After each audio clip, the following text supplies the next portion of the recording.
So இந்த மாதிரி neck crack பண்ணுற ஹேபிட் இருக்குங்களா? ஸோ உங்களுக்கு தான் இந்த வீடியோ.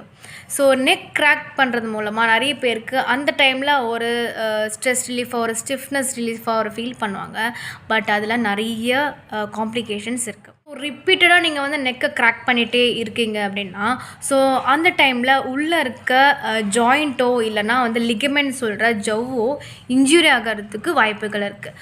முக்கியமான ஒரு விஷயம் நர்வ் டேமேஜ். அதாவது நீங்கள் நெக்கை கிராக் பண்ணும்போது உங்களோட உள்ளே இருக்க கழுத்துக்கு போகிற நரம்புகள் பார்த்திங்கன்னா கம்ப்ரெஸ் ஆகிறதுக்கோ டேமேஜ் ஆகிறதுக்கோ வாய்ப்பு இருக்குது. இன்கேஸ் உங்களுக்கு நர்வ் டேமேஜ் ஆச்சுன்னா நம்னஸ், அதாவது மரத்து போகிற தன்மை, வீக்னஸ் ஆகிறது, arm weakness, four arm weakness, இந்த மாதிரி சிம்டம்ஸ் இருந்ததுன்னா உங்களுக்கு வந்து நர்வ் டேமேஜ் ஆகிருக்கு. நெக்கை கிராக் பண்ணுறதை அவாய்ட் பண்ணிவிட்டு நீங்கள் neck strengthening and stretching exercise பண்ணிங்கன்னா உங்களோட நெக் மசில்ஸ்